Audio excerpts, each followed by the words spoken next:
कभी कभी प्यार में इतना सब कुछ दे दिया जाता है कि जब कुछ लौट कर नहीं आता तो दिल खाली सा रह जाता है। लेकिन साधना, मेरी बात तो सुनो। अमित बार बार पुकार रहा था, लेकिन साधना उसे अनसुना करके चली गई।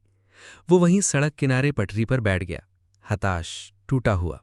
उधर साधना तेज कदमों से घर पहुंची और अपने कमरे में जाकर पलंग पर गिर गई। मम्मी, उसका नाम मत लो। मैं अब उससे कभी नहीं मिलूंगी। बहुत बुरा है वो। आप जाओ, मुझे किसी से बात नहीं करनी। शोभा जी चुपचाप बाहर आकर ड्राइंग रूम में बैठ गईं और तभी डोरबेल बजी। गेट पर खड़ा था अमित। आंटी, क्या साधना है? शोभा जी ने उसे अंदर बुलाया और पूछा, बेटा क्या बात हो गई? वो बहुत परेशान है। कुछ नहीं आंटी, बस ऐसे ही गुस्सा हो गई। क्या मैं उससे मिल सकता हूं? शोभा जी के हाँ कहने पर अमित उसके कमरे में गया। अमित को देखकर साधना उठी और चीख पड़ी, चले जाओ यहां से, और आज के बाद मुझसे मिलने की कोशिश मत करना। अमित ने बस एक बात कही, साधना, आज तुम बहुत गुस्से में हो, लेकिन मेरी बात समझना, मैंने कुछ गलत नहीं किया। और हाँ, आज के बाद मैं तुमसे कभी नहीं मिलूंगा। अब चलिए उस वक्त में जब पहली बार इन दोनों की मुलाकात हुई थी, एक सुनसान बस स्टैंड पर। अमित अकेला बैठा था और साधना परेशान नजर आ रही थी। आपको बुलंदशहर जाने वाली बस कितनी देर में आएगी? आपको बुलंदशहर जाना है? इतनी रात को? हाँ, लेकिन डर लग रहा है। यहां रुकना भी नहीं चाहती और मेरे पास कोई और ठिकाना नहीं है। देखिए, मैं आपको जानता नहीं हूं, लेकिन ये जगह सुरक्षित नहीं है। मेरे घर चलिए, माँ भी हैं। सुबह तक रुकिए और फिर बस से निकल जाना। साधना के पास कोई और चारा नहीं था। वो अमित के साथ चली गई। सुबह जब जाने लगी तो अमित ने पूछा, क्या आप पढ़ी लिखी हैं? चाहे तो मैं अपने ऑफिस में नौकरी की बात कर सकता हूं। एक और दिन रुक गई, फिर वही दिन हफ्तों में बदल गए और दोस्ती प्यार में।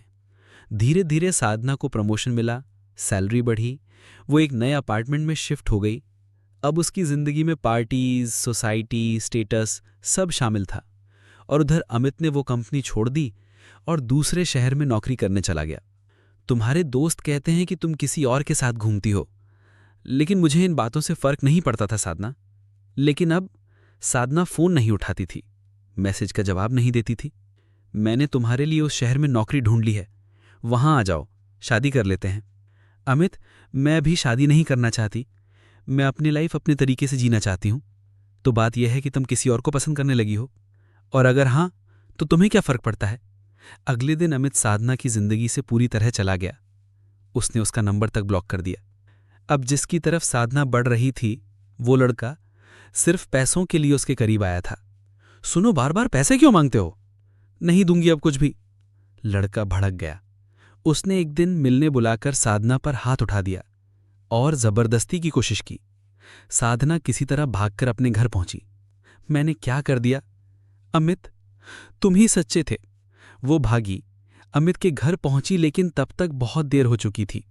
पता चला कि जब अमित अपनी मां को लेकर लौट रहा था, उसकी कार का एक्सीडेंट हो गया। दोनों उसी पल चले गए। मम्मी, गांव चलो। अब ना मैं यहां नौकरी कर सकती हूं, ना शादी। जिसने उसे सहारा दिया, उसी की मौत का कारण वो बन गई, और पीछे रह गया सिर्फ पछतावा।